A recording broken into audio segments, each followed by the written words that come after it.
बुढ़ापा जीवन का अंतिम पड़ाव है, जहाँ जीवन कमज़ोर हो जाता है तो अपने भरण पोषण के लिए दूसरों का सहारा लेना पड़ता है। ऐसे में बुजुर्गों को उनके ही बेटे, बहू, बेटी द्वारा बोझ समझा जाने लगता है। ऐसा ही एक मामला सामने आया है, जहां अपनी ही बेटी, दामाद और नाती ने डंगराडी गिरिडीह निवासी 90 वर्षीय नुखलाल साहू को मुंबई ले जाकर सिद्धि विनायक मंदिर के पास छोड़ दिया। उस रोते बिलखते बुजुर्ग की पीड़ा सोशल मीडिया पर वायरल हुई तो कोडरमा के एनजीओ संपर्ण के सहयोग से बुजुर्ग को सुरक्षित उनके घर डंगराडी पहुंचाया गया।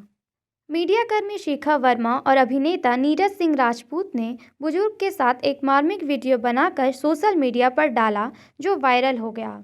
इसमें झारखंड के कोडरमा जंक्शन का जिक्र था। हाय फ्रेंड्स, मैं नीरज सिंह राजपूत। हेलो फ्रेंड्स, मेरा नाम शिखा वर्मा है। दोस्तों, ये वीडियो बनाने का हमारा मकसद ये है कि आज हम सुबह सिद्धि विनायक मंदिर गए थे दादर। तो ये दादाजी हमें वहां पर घूमते हुए दिखे तो शिखा ने ऑब्जर्व किया कि काफी देर से कुछ ढूंढ रहे हैं किसी को, ऐसा लगा हमें। तो शिखा ने उनसे पूछा कि आप कहाँ हैं, कौन है, चाय पीजिए, चाय पिलाया। तो इन्होंने बताया कि इनकी बेटी और इनके दामाद ये बिहार से हैं, एक्चुअली झारखंड से। और गांव का नाम भी इन्होंने बताया। कौन, क्या क्या नाम है गांव का? डगारदी। तो हम लोग तो समझ नहीं पा रहे हैं एक्चुअली वो सर्च करके। तो हम लोग सिद्धि विनायक से इनको घर पर ले आए। हमने सिद्धि विनायक में इनको देखा, ये किसी को ढूंढ रहे थे। इनके हाथ में एक थैला था, छड़ी थी, पूरे में घूम घूम के ढूंढ रहे थे। तो मैंने ऑब्जर्व किया कि ये कुछ किसी को ढूंढ रहे हैं शायद। तो मैंने इनको बुलाया, मैं इनको चाय पिलाई, दादाजी आप चाय पी लो, आपको कुछ खाना है? उन्होंने बोला नहीं। फिर उन्होंने बताया कि कल रात में इनकी लड़की, दामाद और नाती थे, वो आए हुए थे और उन्होंने किसी पेपर वर्क करवा के पेपर पे साइन वगैरह कराया कि इतने इतने पैसे हैं ये वो, और इनको बोला आप यहीं बैठो, खाना खाओ, हम लोग आते हैं, और ऐसे बोल के छोड़ के चले गए। और मैंने पूछा कि आपकी बेटी दामाद मुंबई में रहते? तो इन्होंने बोला मुंबई में कोई नहीं रहता, कल ही ये दिन में ट्रेन से उतरे हैं दादर। और बेटी ने कुछ पेपर में साइन कराया दामाद ने, ये बोल के कि आपको 5,000 रुपए पेंशन मिलेगी, वृद्ध जो वृद्धों को मिलती है हर महीने। तो इन्होंने साइन कर दी और वो इनको खाना खिलाने के लिए बैठाया होटल में, वहां से चले गए। पूरा दिन नहीं आए, पूरी रात हो गई, वो होटल के बाहर सोते रहे। होटल के मालिक ने खाना भी खिलाया इनको। हमने इनको लेकर आ गए हैं। हम दादर से हम इनको पहले सिद्धि विनायक मंदिर से हम पहले इनको दादर स्टेशन ले गए। तो वहां पता चला कि वहां पे ट्रेन जो है रात में है, तो इनको हम दिन में छोड़ नहीं सकते थे। तो हम इनको अपने घर मलाड लेके आ गए हैं। फिर यहाँ से हमने मलाड पुलिस स्टेशन में कंप्लेंट भी कर दी है इनकी गुमशुदगी की, ताकि अगर इनकी फैमिली ढूंढ भी रही हो तो वैसे इनके मुताबिक इनकी लड़की और दामाद इनको छोड़ के गए हैं। तो वो अगर ढूंढ भी रहे होते तो वो अब तक वहां घूम रहे होते।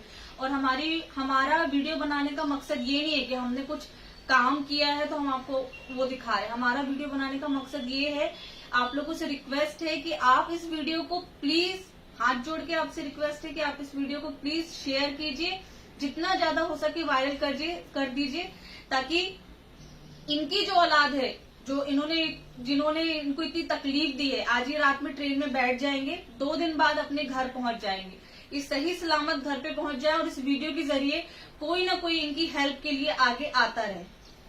गूगल के माध्यम से कोडरमा के एनजीओ की तलाश की और समर्पण एनजीओ से संपर्क स्थापित कर सारा वाकया साझा किया।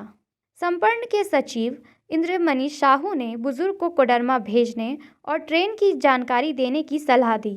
तकरीबन 3 बजे स्टेशन जाकर उन्हें अपने संरक्षण में लिया और कार्यालय लेकर आई। उचित पोषण आहार के बाद उन्हें उनके घर सकुशल पहुंचाया गया। तो बाद में फिर इनसे पूछा शिखा ने कि कहाँ से हैं आप, क्या है? तो फिर उन्होंने बताया कि ये मैं बिहार से आया हूँ और झारखंड और कोडरमा कुछ ऐसा नाम बताया उन्होंने गांव का। तो वहाँ से इनकी बेटी, इनके दामाद और उनका एक नाती, ये तीनों बिहार से कल दोपहर में पहुंचे मुंबई। और दादर सिद्धि विनायक के पास आके एक होटल में इन्होंने चाय नाश्ता किया। और सामान उनके पास भी था, बैग, सूटकेस सारे, और इनके पास भी था। तो उन्होंने अपना सामान उठाया और इनको बोला बाबू आप यहाँ रुको, जैसा इन्होंने बताया मुझे कि हम आते हैं थोड़ी देर में।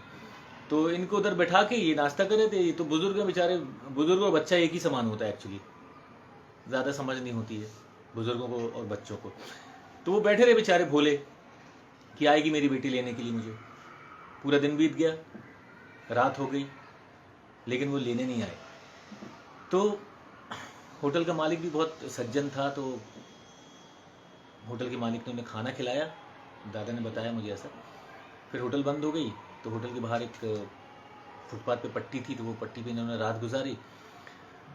सुबह हम मंदिर गए तो हमें ये मिले, तो ये सारी चीज़ें हमें पता चली। तो फिर हमने सोचा चलो इनको एड्रेस पता है, ये बोले गोडरमा तक अगर मैं जाऊंगा तो उधर से घर जा सकता हूँ, क्योंकि मेरी बीवी है, मेरे 10 नाती हैं, बच्चे हैं, ज़मीन है मेरी।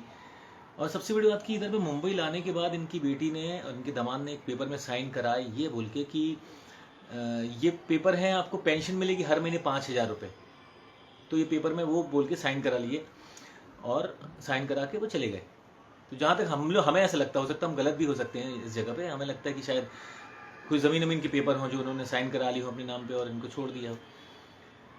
तो कई लोगों ने मुझे बोला कि अब ये आप छोड़ तो रहे हो, लेकिन ये उनकी बेटी जो है या जो भी उधर रखेगा कि नहीं रखेगा, तो उनकी बेटी के अलावा बेटे भी हैं, तो हो सकता है उनको जानकारी ना हो। बेटी जाके ये बोल दे कि भाई ये हम मुंबई गए थे तो ये गुम गए, उधर हम लोग आ गए। तो ऐसे अंधकार में भी रखा जा सकता है बाकी के परिवार को। ये बता रहे थे कि मेरी बीवी भी है, बहुत रोएगी उनको ये पता चलेगा, तो इनकी खेती बाड़ी भी है। तो अब शाम की ट्रेन गोडरमा एक ट्रेन है जो बीटी से छूटेगी, तो हमने इनकी ट्रेन की टिकट की है दादर से। तो जब इंश्योर हो गए हम लोग कि दादा पहुंच सकते हैं, तो बोले कि गोडरमा तक बेटा हम पहुंच जाएंगे, हम पहुंच जाएंगे गोडरमा तक। तो उधर उसके बाद हमें पता है कैसे जाना है।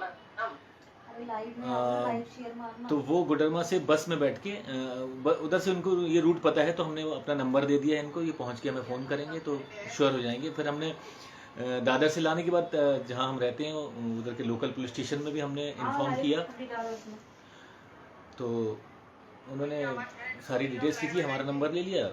अब सर्च करके आओ, गणपति बब्बा इनकी आगे रक्षा करेंगे, इधर से हम इनको गोडरमा तक पहुंचा देते हैं। उधर से वीडियो बनाने का मतलब, लाइव आने का मतलब ये है कि हम चाहते हैं कि गोडरमा में या आसपास बिहार का कोई बंदा उस क्षेत्र के आसपास अगर हो, अब ये आप शेयर करेंगे तो उसमें क्या होगा कि कोई ना कोई बहुत सारे लोग मिल जाते जो उधर उनको पिकअप कर ले, हो सकता। इनको अच्छे से देख लीजिए आप और इनको थोड़ा सा हेल्प कर देंगे। बुजुर्ग हैं, पूछ नहीं पाएंगे, बोलेंगे तो कोई ज़बान समझ नहीं पाएगा, हम भी बड़ी मुश्किल से समझ पा रहे हैं इनकी भाषा। तो उसमें सब एक दूसरे की हेल्प करते रहेंगे। हमने इधर से उनको गोडरमा तक, बिहार तक पहुंचा देंगे, बिहार से कोई और सज्जन मिल जाएगा तो उनको उनके गांव तक पहुंचा देगा। बताया जाता है कि बुजुर्ग के 3 बेटे और 3 बेटियां हैं। कुछ ज़मीन अपनी बेटी के नाम कर देने के वजह से तीनों बेटों से उनकी अनबन रहती है। वो अपनी पत्नी के साथ गिरिडीह में किराए के मकान में बेटी व दामाद के पास रह रहे थे। इसी बीच बेटी और दामाद ने उन्हें मुंबई पहुंचाया और छोड़ दिया। इसके बाद अभिनेता और मीडियाकर्मी ने मदद की। तो दोस्तों फाइनली हम लोग 2 घंटे के सफ़र के बाद दादर पहुंच चुके हैं स्टेशन, दादाजी को लेके। हमने प्लेटफॉर्म टिकट ले लिया है। दादाजी बहुत खुश हैं जाने के लिए, जा रहे हैं वो लोग, फोन करेंगे।